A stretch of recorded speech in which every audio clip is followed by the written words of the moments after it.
The NFL offseason is a machine to generate hype.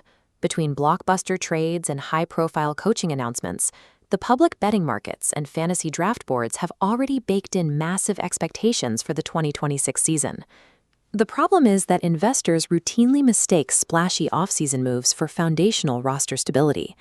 A big name on the sideline or an elite receiver on the outside looks great on a timeline, but those moves often paper over massive, unfixable holes.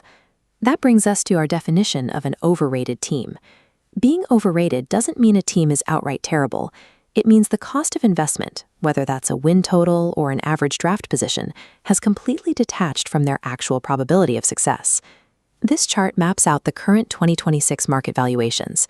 We are looking at roster foundation on the horizontal axis and public expectation on the vertical. 5 specific teams, Tampa Bay, New England, the Giants, Green Bay, and Indianapolis, are currently sitting directly in that upper left quadrant. These 5 teams have completely different offseason storylines, but they all share hidden structural weaknesses. High expectations combined with weak foundations make this the toxic asset zone for anyone putting down real money. If you want to protect your capital this season, you have to fade the public narratives and look closely at the objective, mechanical flaws on these rosters. We can start with the Giants and the Patriots, 2 teams currently benefiting from what we call the coaching mirage. When a franchise hires a coach with a proven winning pedigree, the public immediately assumes an automatic jump in the win column. They factor in the head coach, but ignore who is actually building the week-to-week game plans. In New York, bringing in John Harbaugh absolutely improves their floor. He brings a level of authority and stabilization the Giants haven't had recently. You see the exact same hype boost happening in New England with Mike Vrabel stepping in after a chaotic year. But head coaching pedigree cannot fix a poor coordinator hire. A head coach sets the culture, but the offensive and defensive coordinators dictate the actual execution on Sunday. Look at Harbaugh's staff in New York. He brought in Matt Nagy as the offensive coordinator, a coach Kansas City was ready to run out of town and who had to give up play-calling duties multiple times in Chicago. Now, Nagy is tasked with handling a critical development year for quarterback Jackson Dart.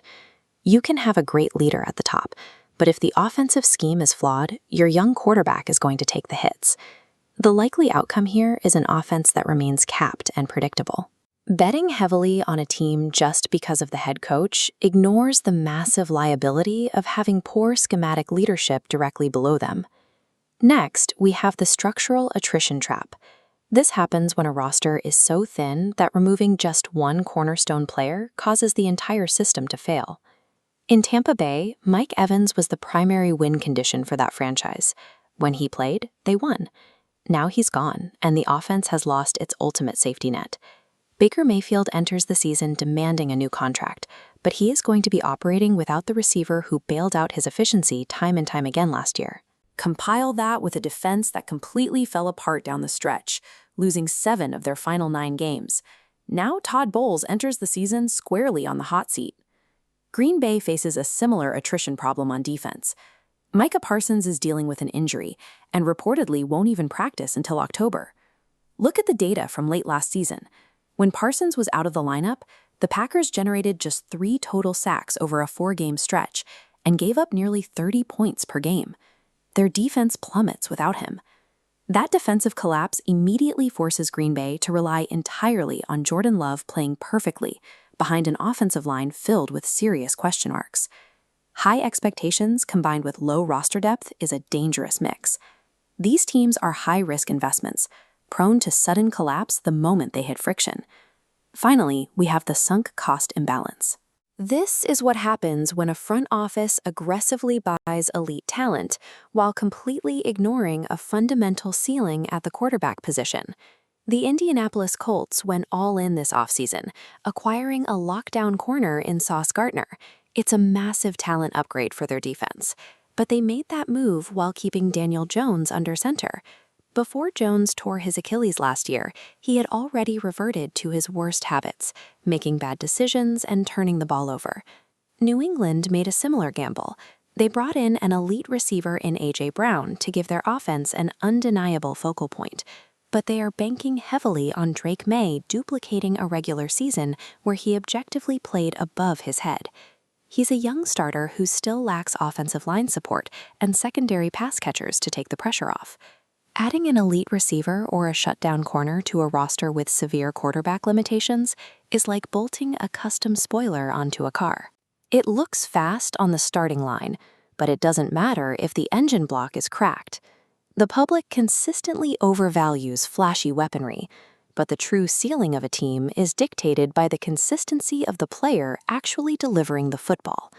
The bottom line is simple. Balanced rosters win football games, not off-season headlines. This flowchart breaks down your 2026 investment strategy. Whether you're placing futures bets or managing a fantasy roster, your decisions need to reflect these structural realities. For futures bettors, there is heavy public money on Green Bay, Indianapolis, and Tampa Bay to win their divisions.